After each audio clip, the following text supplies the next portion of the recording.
Bienvenidos todos a esta sexta sesión del curso acerca del mal. Como les prometí, emplearé los próximos minutos en tratar de responder brevemente a las preguntas que me han hecho llegar. La primera pregunta es, ¿la libertad que Dios nos regaló al crearnos es para la vida terrenal o también para la vida eterna? Al final de los tiempos, cuando el cuerpo y alma se unan, ¿tendrá esa persona la libertad que le fue otorgada de rebelarse contra Dios como lo hizo el ángel caído? Bueno, mira, el tiempo de merecer es esta vida presente, pues en esta vida es en donde no jugamos la vuelta a Dios, con cada decisión que tomamos. Cuando llegue el final de los tiempos, cosecharemos lo que hayamos sembrado y en la próxima vida disfrutaremos de lo cosechado. La libertad que Dios nos ha dado es para esta vida, para que en esta vida decidamos cómo queremos que sea la próxima. Y cuando estemos en la dimensión de Dios, ya no habrá nada que decidir, pues ya hemos llegado a la meta. Y lo del ángel caído lo responderé en la pregunta que sigue. Segunda pregunta. ¿Existía el mal antes de la creación?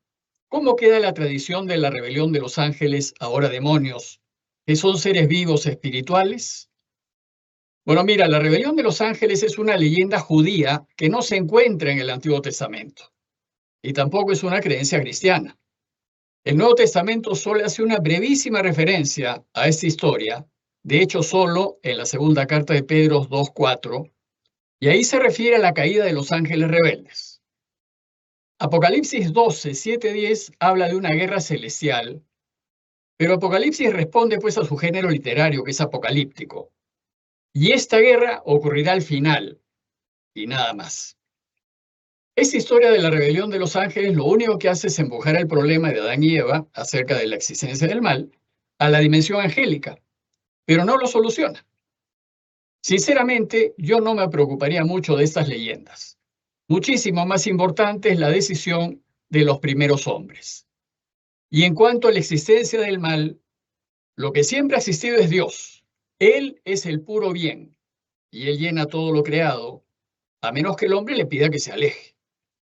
El mal no es de Dios, es más bien ausencia de Dios.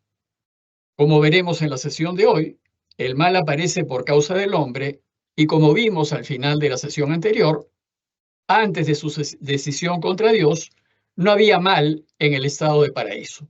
De hecho, vimos el primer capítulo del Génesis donde nos habla que Dios todo lo hizo bien. En los inicios, pues, no había mal. La tercera pregunta. Si hay un momento en que Dios nos salva a través de la muerte de Jesús en la cruz, ¿hubo también un momento en que el hombre decidió alejarse de Dios? Es un momento histórico, es un proceso. Por eso lo veremos en realidad en esta reunión.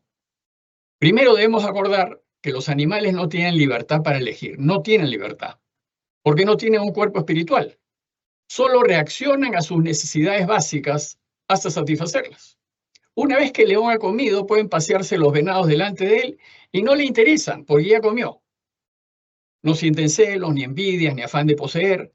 En los animales, pues no hay pecado, porque el pecado es una decisión y ellos no deciden, solamente reaccionan a sus necesidades. Pero desde que el hombre es hombre, con cuerpo espiritual y con voluntad y libertad para elegir, se ve obligado a decidirse por Dios o contra Dios. En el momento en que el hombre elige contra Dios, aparece el mal en el mundo. Y esto tuvo que haber sucedido en algún momento de la historia. Lo veremos más adelante. Cuarta pregunta.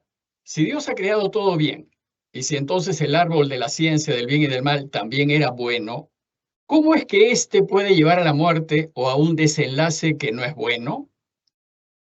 Bueno, el Génesis menciona un árbol, menciona dos en realidad, pero pudo haber mencionado una puerta u otra cosa. Ni el árbol ni la puerta te llevan a la muerte eterna. Los árboles solo muestran dos alternativas u opciones a elegir. Lo que te lleva a la muerte es tu decisión en contra de Dios. El problema es ejercer tu libertad, es decir, tomar del árbol o pasar la puerta, etc. Bueno, yo espero que esto quede un poco más claro en la sesión del día de hoy. Y la última pregunta. ¿Hay alguna implicación en que a este árbol se le defina como del bien y del mal? Bueno, no entiendo bien esta pregunta, pero si me preguntas por qué se llama el árbol de conocimiento del bien y del mal, lo que te puedo decir es que llamarlo así le pareció apropiado al autor, pues indica una alternativa que te puede mantener en el bien y la felicidad si no lo comes, o te puede llevar al mal o al alejamiento de Dios si lo comes. Todo esto, como les digo, lo vamos a ver en esta sesión muy importante del día de hoy, que es la decisión de los primeros hombres. Ahora pues permítanme unos segundos para ponerles la presentación. Les recuerdo que si surgen preguntas a lo largo de ella, mucho les agradeceré que me las hagan a través del chat de Teams y las responderé el próximo lunes. El tema de hoy es la decisión de los hombres. Ya vimos en la sesión anterior que Dios les sembró un hermoso jardín, un paraíso, para que vivan felices. Pero el hombre tiene que decidir si quiere quedarse ahí o si no se quiere quedar. Entonces hoy día vamos a ver la decisión de los hombres que se encuentra en el tercer capítulo del Génesis. Vimos que lo que Dios desea es que el hombre y la mujer vivan felices y vivan para siempre. Y vimos que como Dios ha creado al hombre libre, no le puede imponer sus deseos. Tiene que dejarlo elegir. Se los tiene que proponer y luego dejar pues que el hombre elija si lo quiere o si no lo quiere. Ahora el hombre debe elegir si acepta o no lo que Dios ha pensado para él. Y veremos que al elegir la alternativa que se opone a la voluntad de Dios, el hombre da origen al mal en el mundo. Por tanto, veremos que el mal es única y exclusiva creación del hombre. Y con eso vamos a ver hoy día pues que respondemos a la pregunta acerca del mal. Bueno, la primera sección es que el hombre es quien crea el mal en el mundo. Una nota previa antes de empezar. Tenemos que distinguir entre dos clases de mal. Primero, el mal natural, por ejemplo, terremotos, inundaciones, sequías, volcanes que explotan, etc. Este en realidad no es mal, es simplemente el producto del movimiento natural de la vida. En la Tierra, las placas de la Tierra se mueven, chocan y al chocar, pues producen problemas. Pero no es las cosas, digamos, funcionan así porque así es la vida, digamos, así es el movimiento natural de la vida. Existe el segundo mal, que es el mal moral. Y el mal moral es hacer daño consciente y deliberadamente. Este es el verdadero mal. Este es el que nos trae problemas. Ese es el que cree el hombre y la mujer con sus decisiones contra la voluntad de Dios, y de este nos vamos a ocupar en lo que sigue. Hasta antes de su elección, el mal no existía. En la situación, digamos, primigenia del paraíso, Dios todo lo ha creado bien, no había mal en el mundo, había más bien transparencia, había cercanía con Dios, era realmente una felicidad. El mal no existía. Solo existía en cuanto a posibilidad de ser escogido. Es en el momento en que el hombre elige la alternativa contraria a Dios, cuando el mal, que era posible, se hace realidad, viene a existir. Y el acto libre por el cual el hombre cree el mal en el mundo se llama pecado. Entonces, cada vez que nosotros pecamos, lo que estamos haciendo es echar más mal en el mundo. En lugar de mejorarlo, lo empeoramos. Pecado es una decisión libre de hacer lo que va contra los deseos de Dios. Es una decisión libre de elegir lo que Él no quiere. Y es fundamentalmente ingratitud. Es no reconocer tanto bien gratuitamente recibido. Es desconfiar de la palabra de Dios y creer que nuestras consideraciones son mejores que las de Él. Con el pecado, lo que hace el hombre es decirle a Dios que no quiere que Él esté en su vida. Eso es lo que hacemos nosotros cada vez que mentimos, robamos, hacemos daño. Lo que le decimos a Dios es que se vaya de nuestra vida, que no queremos que Él esté con nosotros. Y lo que hace Dios, a pesar suyo, es retirarse y respetar la decisión libre del hombre. En otras palabras, si existe pecado, muestra que existe libertad, porque yo estoy tomando una decisión que Dios realmente no quiere.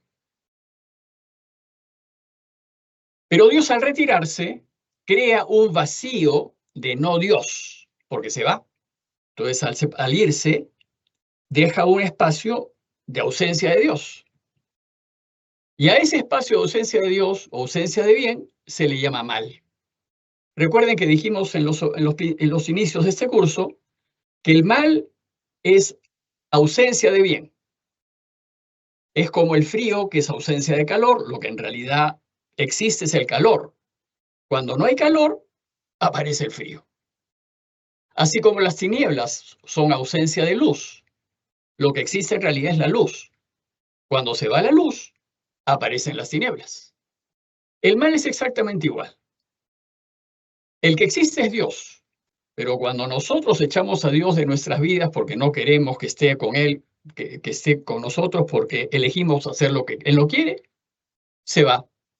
Y ese vacío de no Dios se llama mal. Pero Dios se retira solo porque el hombre elige que se retire, que se vaya de su vida. Luego, nuestra decisión es la que produce el mal en el mundo. Porque si hubiese elegido de otra manera, Dios no se hubiera ido y no habría mal. Asimismo, se puede decir que Dios no ha creado el infierno. ¿A quién se le ocurre pensar que un Dios bueno, es infinitamente bueno, puede crear algo para hacernos sufrir? Dios no ha creado el infierno. Es el hombre quien lo cree en el momento en que elige vivir sin Dios. Infierno es un estado, ¿no? No es un lugar, es un estado en donde Dios está totalmente ausente por decisión nuestra, por decisión mía, de cada uno. No es un lugar. La gente piensa que uno va al infierno. En realidad no existe. En la dimensión de Dios dijimos que no hay espacio. Entonces, no existe el infierno como lugar. Solo existe como un estado de existir, como un modo de existir. Y es un modo de existir, pero sin Dios. Y existe debido a esta ausencia de Dios, producida por nuestras decisiones, tanto del hombre como de la mujer. Nosotros, cuando decidimos en contra de Él, pues quedamos en situación de infierno. Y si eso lo repetimos constantemente a lo largo de la vida, al final, lo que cosecharé es una existencia eterna sin Dios. Y a eso se le llama infierno. El infierno existe. Tiene que existir por lógica, porque si me ha creado libre, yo tengo que tener la opción de elegir vivir sin Dios. Pero no es una creación de Dios, sino nuestra. Es decir, es como el frío o como las tinieblas, ¿no? Del bien absoluto de Dios, que es absoluto bien, no puede salir algo que haga daño. Y su existencia es por defecto, por ausencia, porque se retira Dios. Bueno, estoy usando imágenes, ¿no? Para que nos demos cuenta. Cómo se apaga la luz, cómo se reduce el calor y que del frío queda la oscuridad. Pues si Dios me ha creado libre, me tiene que dar la posibilidad de elegir vivir sin Él. Yo tengo que tener esa opción. Ahora puede ser que nadie vive en ese estado, porque Dios es extremadamente bueno. Eso ya Dios verá con cada quien. Pero sí tiene que haber la alternativa extrema, completamente opuesta a Dios. Porque yo tengo que tener la posibilidad de elegir. Y cada uno mismo elige. Dios no nos envía al infierno. Por ejemplo, está pésimo decir esto, cuidado que Dios te va a castigar. Somos nosotros con las decisiones que tomamos como nos hacemos daño. Como ya les dije, lo que hacemos es meter el dedo en el tomacorriente y nos pasa una descarga eléctrica. Y Dios no quiere eso para nosotros. No quiere que suframos, pero no puede impedir que yo elija meter el dedo en el tomacorriente. Existir en estado de infierno debe ser tan terrible, o sea, vivir para eternamente sin Dios debe ser tan duro que la tradición lo ha imaginado como llamas de fuego que queman, porque realmente una quemadura es dolorosísima. Entonces, para hacernos entender cómo es vivir para siempre sin Dios, la presentan como llamas de fuego que queman. Pero también puede imaginarse como la total, absoluta y eterna soledad. ¿Por qué? Porque en la vida las decisiones que he tomado han sido para beneficiarme, no me interesan los demás, solamente me intereso yo, y al final de mi vida me voy a quedar con yo. Solamente me quedaré con mí mismo y con nadie más, porque eso es lo que yo he elegido en mi vida. Y entonces sé que existen otras personas, pero no las puedo ver, no las puedo sentir, no las puedo oír, no las puedo tocar, y vivo en absoluta y eterna soledad. A eso se le llama infierno. Ahora bien, Génesis 3 pone en escena los mecanismos que nos llevan a elegir contra Dios. Génesis 3 nos va a explicar cómo así nosotros creamos el mal. Veamos el texto, en donde aparecen el fruto, la serpiente o el diablo, y vamos a ver qué nos dice el texto. La serpiente era el más astuto de todos los animales del campo que Yahvé Dios había hecho. Y dijo a la mujer, ¿cómo es que Dios les ha dicho no coman de ninguna de los árboles del jardín? Respondió la mujer a la serpiente, podemos comer del fruto de los árboles del jardín, pero del fruto del árbol que está en medio del jardín, Dios ha dicho no lo coman, ni lo toquen, bajo pena de muerte. Replicó la serpiente a la mujer, de ninguna manera morirán. Lo que pasa es que Dios sabe muy bien que el día en que coman de él se les abrirán los ojos y serán como dioses, conocedores del bien y del mal. Y como viese la mujer que el árbol era bueno para comer, apetecible a la vista y excelente para lograr sabiduría, eligió, tomó de su fruto y comió, y dio también a su marido, igualmente comió. Veamos este texto más en detalle entonces, porque esta es la explicación del problema del mal. Primero el fruto. El Génesis no habla en ningún momento de manzana. Se los acabo de leer y no existe en ningún momento la palabra manzana. Solo habla del fruto del árbol que está en medio del jardín. Pero en lenguaje coloquial se habla de la manzana de Adán, o que Adán o Eva comió la manzana, etc. Tal vez debido a la influencia de mitologías antiguas en donde hay pecado. Por ejemplo, el mito griego de las manzanas de Atalanta. Les leo el mito. El padre de Atalanta quiso que se casase, pero ella, aunque era una mujer muy hermosa, no tenía interés en el matrimonio, ya que un oráculo había predicho que tendría mala suerte si se casaba. Para encontrarle marido, su padre hizo un trato con ella. Se casaría con quien pudiese vencerla en una carrera de a pie. Atalanta aceptó, pues era una excelente corredora. Y así Atalanta derrotó a muchos pretendientes, hasta que Hipómenes, o Melanión, sabiendo que no podría vencerle en una carrera limpia, rezó a Afrodita pidiéndole ayuda. Y la diosa Afrodita le dio 3 manzanas doradas, 3 manzanas. Algunas versiones dicen que fueron membrillos. Y le dijo que las dejase caer de una en una para distraer a Atalanta, pues seguro que ésta se detendría para recogerlas. Y aunque a Hipómenes le costó usar las 3 manzanas y recurrir a toda su velocidad, logró la victoria, ganando la carrera y la mano de Atalanta. También existe el mito griego del jardín de las Hespérides, que también nos habla de manzanas. El jardín de las Hespérides era el huerto de Hera en Occidente, donde crecían en un solo árbol o arboleda manzanas doradas que otorgaban la inmortalidad. Fíjense las relaciones que hay con Génesis. Las Hespérides cuidaban el jardín, pero como Hera no confiaba en ellas, ubicó en el jardín a un dragón, una serpiente de 100 cabezas que nunca dormía, llamado Ladón. El 11º trabajo de Heracles fue robar las manzanas de este jardín. También hay manzanas en el mito griego del juicio de Paris. Zeus, el dios Zeus, organizó un banquete para celebrar las bodas de Peleo y Tetis, pero dejó fuera de la lista de invitados a Eris, la diosa de la discordia. Sin embargo, Eris, a pesar de ello, fue a la fiesta y dejó una manzana de oro con la inscripción para la más bella. Tres diosas reclamaron la manzana para sí. La diosa Hera, Atenea y Afrodita. Y Zeus decidió que Paris de Troya decidiese quién debía ser la legítima propietaria de la manzana. Entonces cada una de las diosas le ofreció a Paris un regalo. Hera le otorgaría el gobierno de toda Asia y ser el hombre más rico. Atenea le ofreció la victoria en todos sus combates. Y Afrodita le ofreció el amor de la mujer más bella del mundo, Helena de Troya. Paris eligió a Afrodita y Helena abandonó a su marido Menelao, iniciándose así la guerra de Troya. Bueno, en esos tres mitos que les acabo de leer, siempre las manzanas están en medio de una desgracia o de algún problema.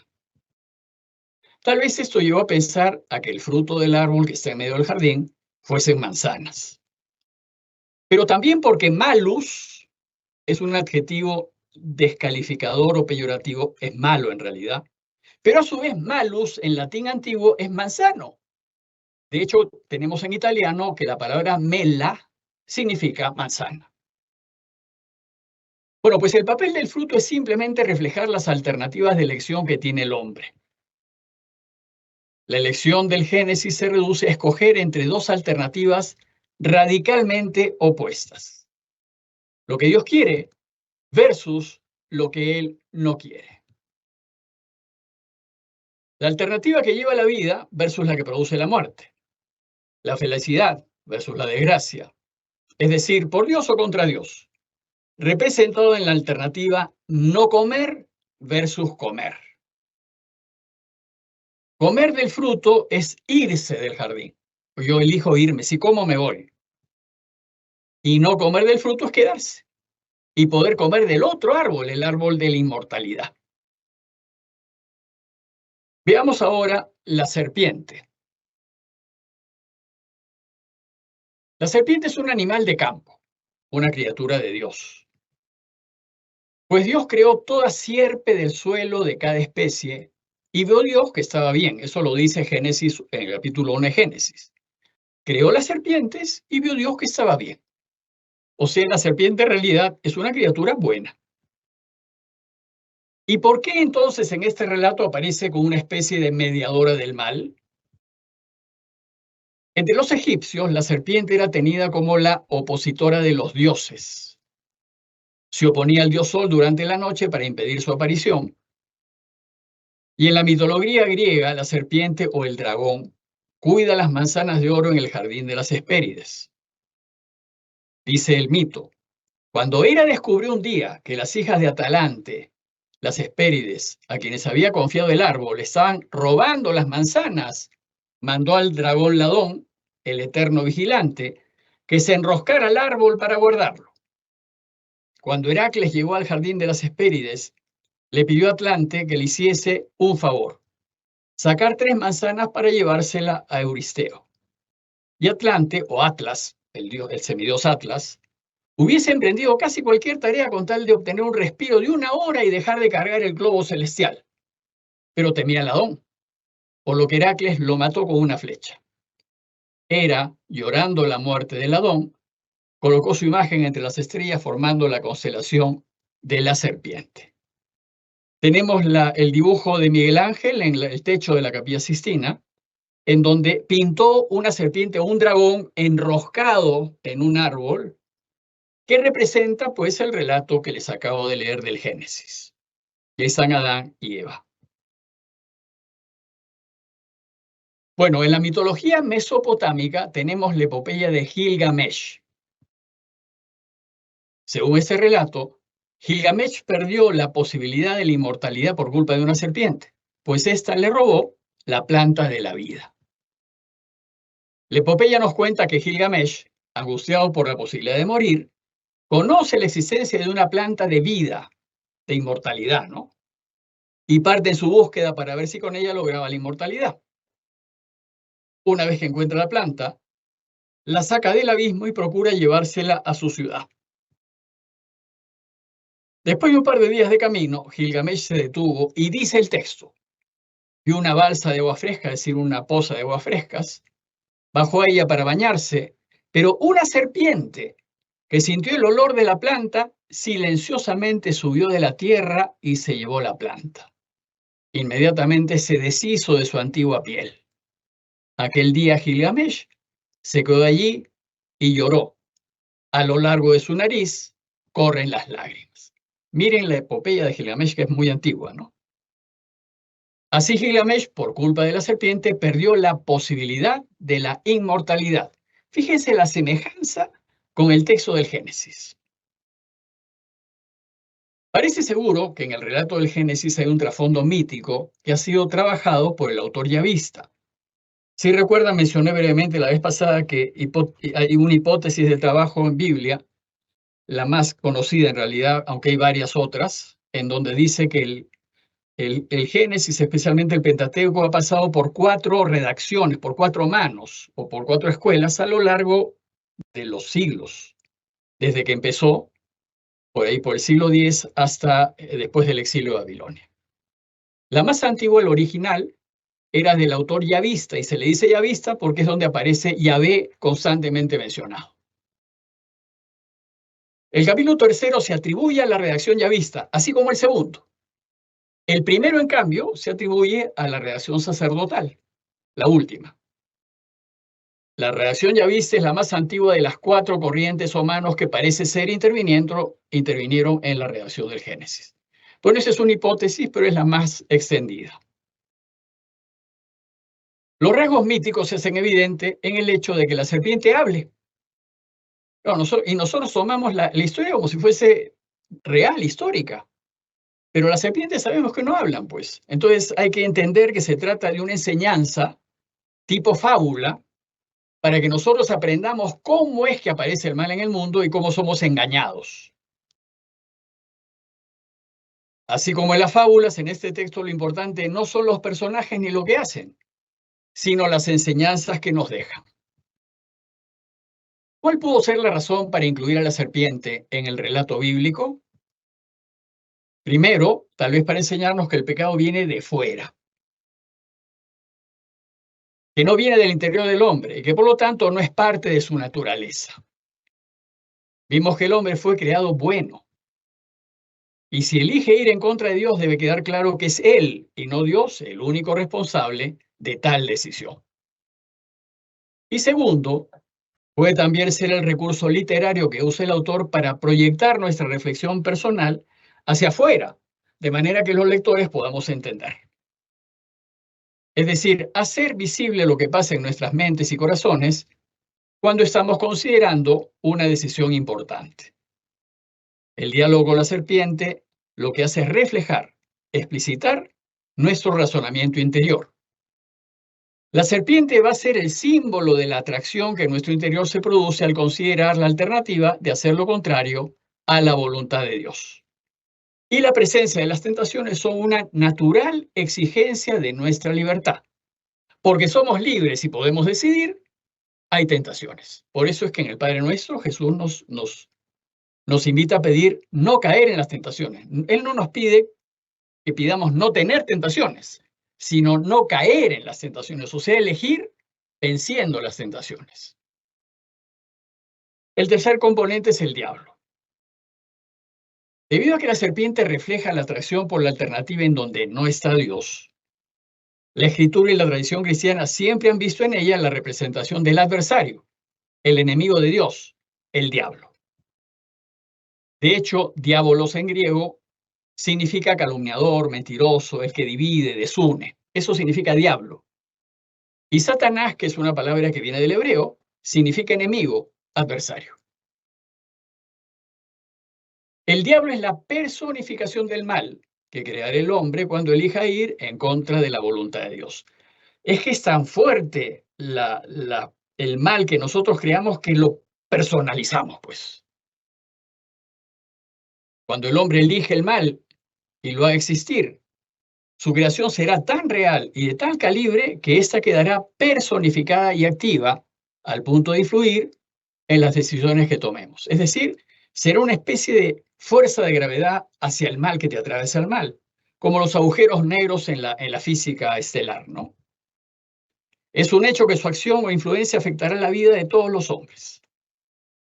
Y el discernimiento, nosotros felizmente en el cristianismo contamos con esta herramienta extraordinaria que se llama discernimiento espiritual y que San Ignacio Loyola de manera especial ha sistematizado, que nos ayuda ante una decisión a tomar, descubrir dónde están los engaños del enemigo y dónde se encuentra la voluntad de Dios.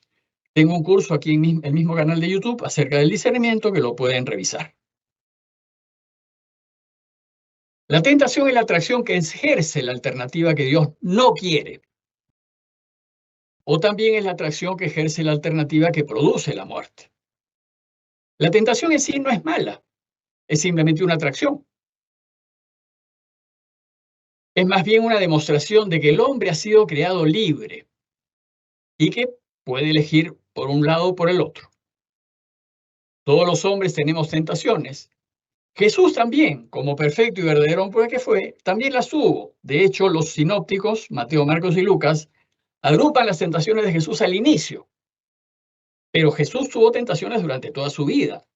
Por ejemplo, Juan nos cuenta una tentación clarísima en el capítulo 6, después de multiplicar los panes, cuando una vez que la gente vio que Jesús les había dado de comer gratis, lo buscan para hacerlo rey.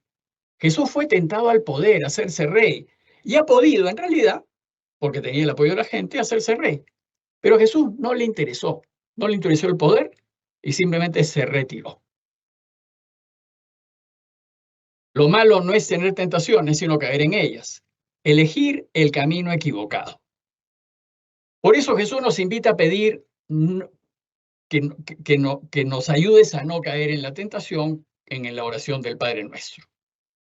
Ahora bien, la tentación es conveniente, pues pone en aparente igualdad de condiciones a las diversas alternativas que estamos considerando y permite que elijamos en igualdad de condiciones.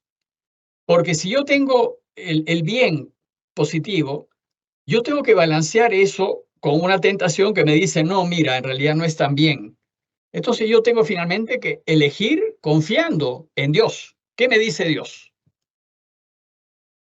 Así dejen claro hasta qué punto confiamos en los consejos y deseos de Dios. Es decir, hasta qué punto apostamos por Él o hasta qué punto dudamos de lo que nos dice. Bueno, pues Génesis 3 nos relata la tentación que sufrieron los primeros hombres y nos presenta un modelo típico de la manera como las tentaciones actúan en nosotros. Siempre funcionarán así. Tenemos que estar atentos porque así vamos a sufrir las tentaciones. Primero, la tentación siempre distorsiona la verdad.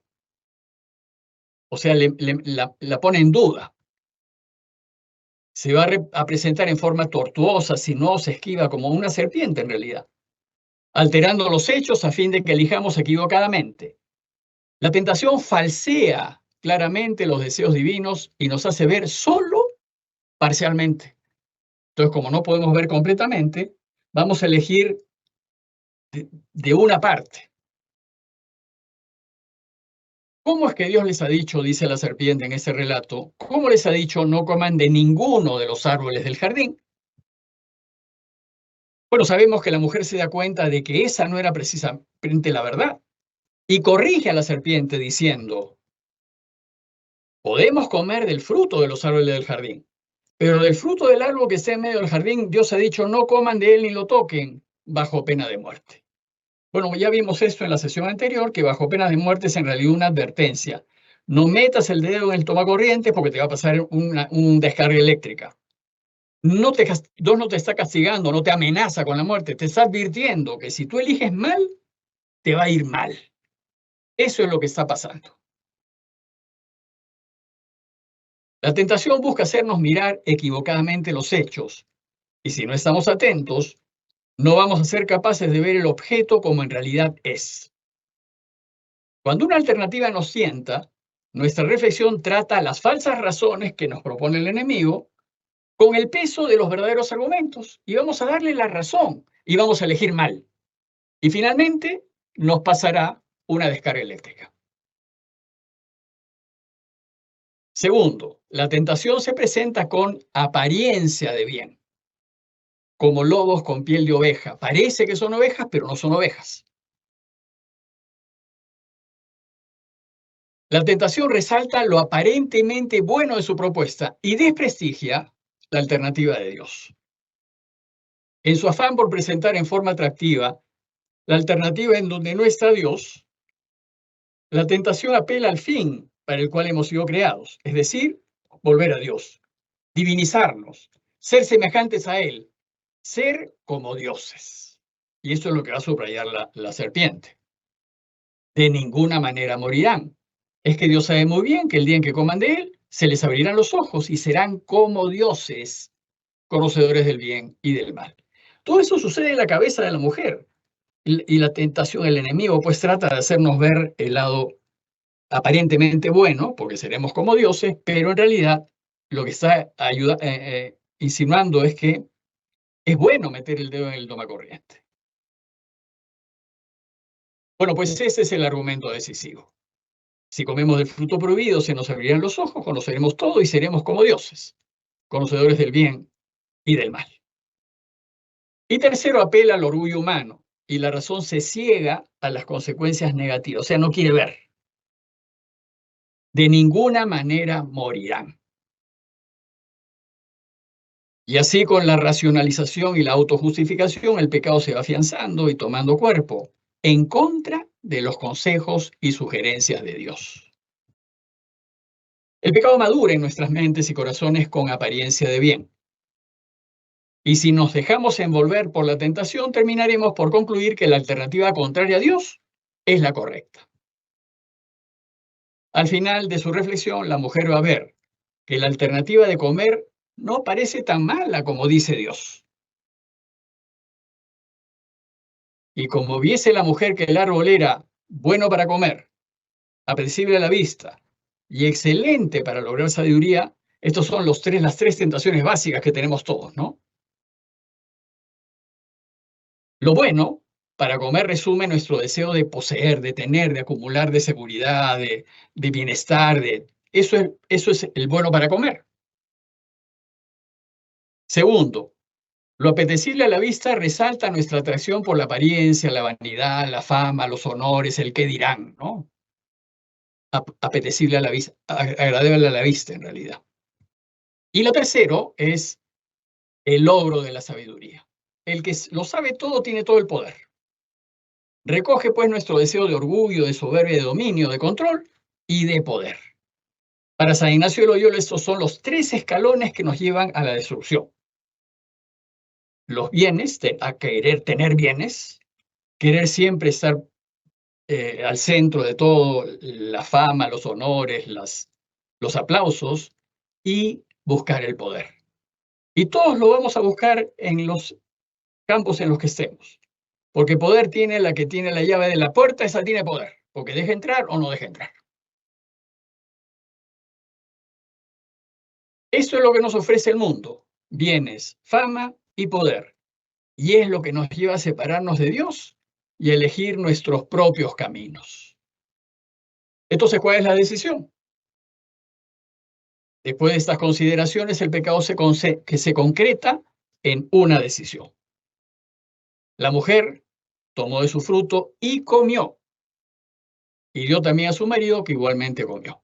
El comer te está indicando la decisión que ha tomado. Ha decidido no hacerle caso a los consejos de Dios y seguir las tentaciones del enemigo. Con esta decisión, la tentación se hizo realidad. Y lo que era solo posible se concretó. Los hombres eligieron hacer lo que Dios no quería para ellos. Decidieron contra Dios y en consecuencia pecaron. Les recuerdo que pecado es una decisión libre de hacer lo que a Dios no le gusta, ¿no? En ese momento se quebró el plan de Dios y apareció en el mal en el mundo, porque lo que el hombre hizo al decidir comer es decirle, mira Dios, a mí no me interesa lo que tú dices, vete de mi vida, y Dios pues se va. Y se crea un vacío de no Dios. Desgraciadamente apareció también la realidad de la muerte eterna. Esta es la muerte de la cual Jesús nos quiere salvar. No se trató de la muerte física, la biológica, sino la muerte del alma, la eterna, o sea, del infierno. Porque la muerte del alma es vivir para siempre sin Dios. Entonces el problema de Jesús es que no lleguemos al extremo de morir para siempre. La muerte física no es un problema. La muerte física es solamente un momentáneo irse a dormir para dispersarse en los brazos de Dios, ya sea para vivir con Él para siempre o ya sea para vivir sin Él para siempre, dependiendo de lo que hayamos elegido en la vida. Entonces, la muerte física no es problema. De hecho, podemos hipotizar que en el paraíso los hombres biológicos tenían que morir. ¿Por qué? Porque todo lo biológico nace, crece, se reproduce y muere, morir físicamente. Pero en el paraíso, como había todo bien, podemos suponer pues que la muerte era placentera, era simplemente ponerse a dormir para despertar a la felicidad absoluta en los brazos de Dios. ¿Qué cosa pasa cuando peca? El pecado nos lleva a perder el sentido de la muerte física. Ahora ya no queremos ni siquiera morir físicamente, cosa que es imposible porque todos moriremos. Pero la muerte ahora nos aterra, ¿no? Por eso el hombre el hombre más santo, más cercano a Dios, no le preocupa la muerte. En cambio, el acérrimo pecador no le interesa, o sea que, ni le hablen de la muerte. Ahora ya no queremos morir. Ese es el problema. Apareció la posibilidad de morir para siempre. La elección en contra de la voluntad de Dios se describió como un pecado de desobediencia, de soberbia, de ingratitud. Y el texto nos dice que la mujer dio también a su marido, que igualmente comió. Pues como todo pecado, este implica y enreda a otros en una especie de solidaridad en el pecado. El pecado no se limita a uno mismo. Realmente el pecado contamina nuestro entorno, a la pareja, a los hijos, a los amigos, a todos. De esta manera se describe en la Biblia el primer pecado. Y así se nos enseña cómo apareció el mal en el mundo. A este primer pecado se le conoce en teología con el nombre de pecado original, por ser el pecado de origen, el primero, y por ser el modelo y la matriz de todo pecado. Veremos en la última sesión, que es la próxima, cómo es esto del pecado original con más detalle, cómo así lo heredamos en realidad. Ahora vamos a ver las consecuencias inmediatas de la elección del hombre. El delicado futuro del universo dependía de la correcta decisión que tomasen los primeros hombres. Los buenos deseos de Dios se iban a cristalizar si el hombre tomaba la decisión correcta. Pero al elegir equivocadamente ir en contra de los deseos de Dios, destruyó aquella armonía primera que Dios tenía destinada para la felicidad del hombre.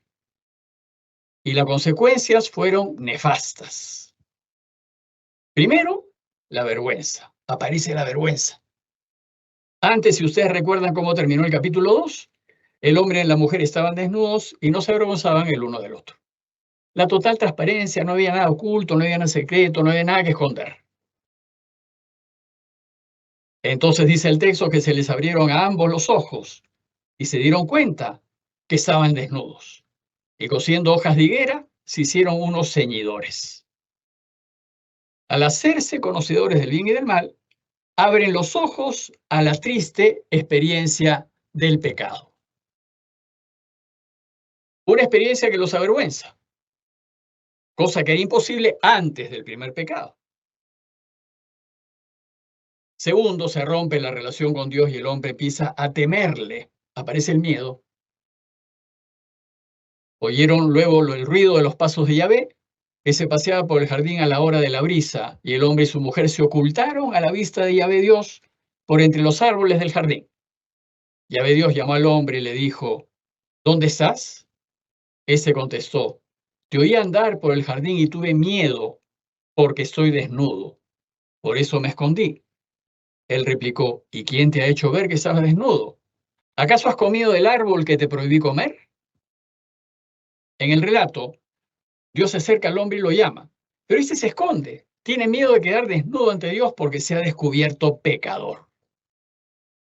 El Génesis nos hace entender que en los orígenes a la tarde. Bueno, estos son cuentos pues de hace antiquísimos, de 1500 años, que se transmitieron primero oralmente y después se pusieron por escrito.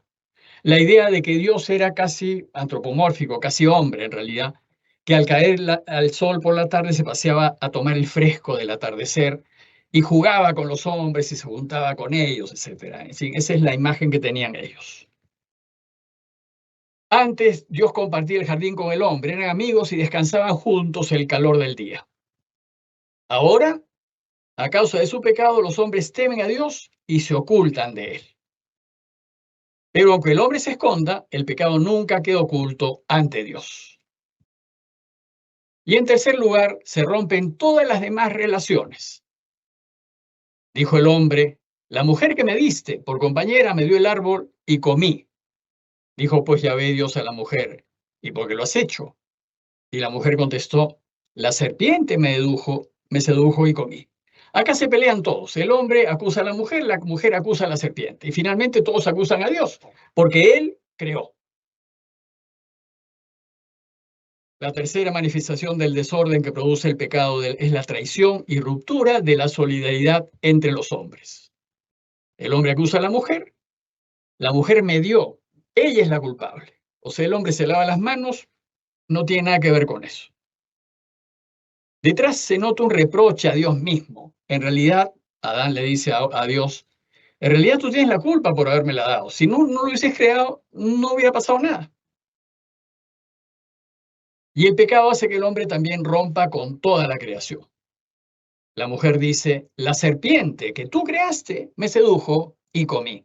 Si no lo hubieses creado, no me hubiese seducido y no hubiese comido. Para la mujer, la serpiente creada por Dios es la que propició su elección equivocada. E indirectamente también acusa a Dios.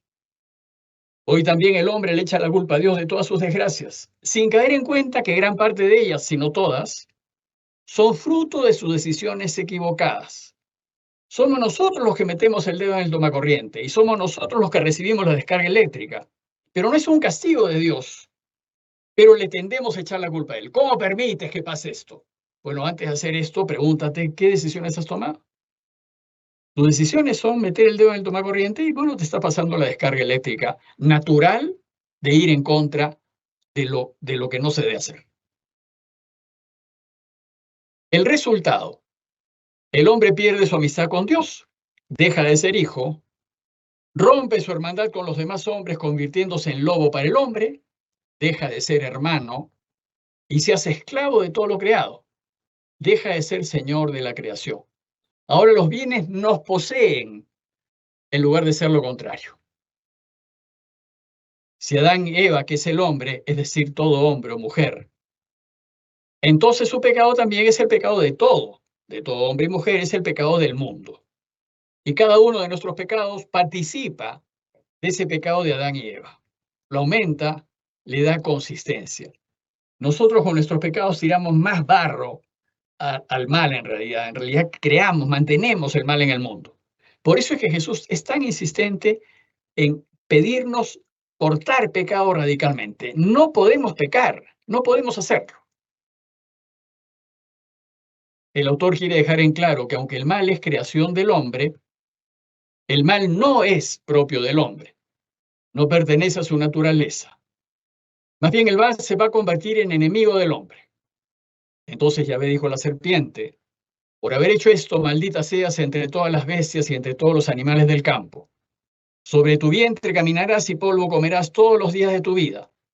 Enemistad pondré entre ti y la mujer, entre tu linaje y su linaje. Él te pisará la cabeza, mientras tú acechas su calcañar. Aquí, pues, entre otras cosas, el Génesis va respondiendo a las preguntas que se hacía a la gente, ¿no? ¿Por qué la serpiente es el único animal que no tiene patas? Bueno, porque estuvo metida, pues, en este lío de Adán y Eva, ¿no? Esa es la manera mítica de responder a las preguntas que se hacían. A lo largo de la historia habrá enemistad entre el hombre y el mal, pues el mal no es compatible con la naturaleza buena del hombre. Y como esa enemistad subsistirá a través del tiempo, el hombre se va a ver afectado por ella. El texto también deja entrever la victoria final del hombre y anuncia en forma velada que un hijo de la mujer derrotará definitivamente al mal. Él te pisará la cabeza mientras tú acechas su calcañar. El calcañar es la parte inferior del talón o la parte posterior de la planta del pie. Las primeras comunidades cristianas interpretaron este texto como el primer y lejano anuncio del doloroso triunfo del Mesías. Y también vieron en la mujer que aparece en el texto la participación activa de María. El mal, que se cristalizó a causa del pecado del hombre, tomó cuerpo, se hizo real y quedó personificado. Y en adelante la serpiente pasará a representar al mal. Pero ante la decisión equivocada del hombre, Dios no destruye la creación, porque cualquier otro hubiera dicho, mira, esta creación me salió mal, así que empecemos de nuevo. Dios no hace eso. Por desconcertante que parezca, Dios acepta la decisión libre del hombre de apartarse de él. Y en vez de empezar todo de nuevo, desde cero, reformula su plan y busca ofrecerle de nuevo al hombre la posibilidad de la vida. Pero eso sucederá con la venida y el triunfo del Mesías. Y aquí se empieza pues ya lejanamente a bosquejar el deseo de que venga el Mesías para que nos saque de esto. Génesis 3 quiere dejar en claro que la elección equivocada del hombre trajo trágicas consecuencias para el resto de la humanidad. Y desde entonces, el dolor, la enfermedad, el cansancio, el sufrimiento y la muerte se van a entender como las consecuencias para todos de la elección equivocada de los primeros hombres. Para el autor, todos estos males son consecuencias del pecado de origen, cuando en los albores de la humanidad, el hombre recién formado eligió en contra de Dios. Los efectos negativos para toda la humanidad quedan retratados en primer lugar en las dificultades y dolores que normalmente sufre la mujer. A la mujer le dijo, tantas haré tus fatigas cuanto sean tus embarazos. Con dolor parirás a tus hijos, hacia tu marido irá tu apetencia, y él te dominará. Esa es otra de las respuestas que da el Génesis a la pregunta de por qué la mujer es el único animal que da a luz con dolor. Bueno, pues porque estuvo metida en este lío del fruto prohibido. Esos efectos también van a quedar reflejados en las dificultades y angustias que normalmente pasa el hombre. Y al hombre le dijo, por haber escuchado la voz de tu mujer y comido del árbol del que yo te había prohibido comer, maldito sea el suelo por tu causa. Con fatiga sacarás de él el alimento todos los días de tu vida. Espinas y abrojos te producirán y comerás la hierba del campo. Con el sudor de tu rostro comerás el pan, hasta que vuelvas al suelo, pues de él fuiste tomado, porque eres polvo y al polvo volverás. Y aquí responde a la pregunta, ¿y por qué tenemos que morir? Bueno, tenemos que morir porque comimos lo que Dios no quería que comiésemos. Se pierde pues la proporción entre el esfuerzo del hombre y el resultado de su trabajo, y en consecuencia fatigará para comer, y comerá con el sudor de su frente. Y por el pecado del hombre, toda la naturaleza se verá afectada. La tierra producirá espinas y abrojos porque por causa del hombre ha quedado trastocada. Lo más serio para la humanidad es que a causa de su pecado, el hombre empieza a morir, pues por su elección equivocada termina estando sin Dios y como separado de él. Pero no es que empiece a morir físicamente, ya les dije anteriormente que todo ser biológico pues tiene que morir, sino que se ha abierto para él la posibilidad de morir para siempre, el infierno. Aunque también pierde el sentido de la muerte física porque ahora ya no queremos morir. No obstante el rechazo del hombre, Dios no lo abandonará. Yahvé Dios hizo para el hombre y su mujer túnicas de piel y los vistió. A pesar de esta elección equivocada del hombre en contra de Dios, Dios no lo deja abandonado al hombre, sino se preocupará de él, lo cuidará, lo vestirá. Y es así hasta hoy con nosotros. Se ocupará y cuidará de él desde el inicio y lo acompañará en su caminar histórico. Como Dios no desea la muerte eterna del hombre, sino que esté junto a él y viva para siempre, reformula su proyecto creador y decide, en la plenitud de los tiempos, enviar a su Mesías para ofrecerle al hombre de nuevo el camino de la felicidad y de la vida. Y al llegar la plenitud de los tiempos, envió Dios a su Hijo, nacido de mujer, nacido bajo la ley. Es el pecado del primer hombre el que explica la venida del Mesías Jesús. Jesús ahora, como ya el hombre metió la pata y nos estamos desviando hacia la muerte, ahora Jesús lo que quiere hacer es enseñarnos que es posible no terminar en muerte, sino terminar en vida. Pero tenemos que vivir como Dios quiere que vivamos. Es una elección nuestra. Yo elijo vivir siempre en la verdad, elijo vivir siempre en la justicia, elijo defender siempre la vida.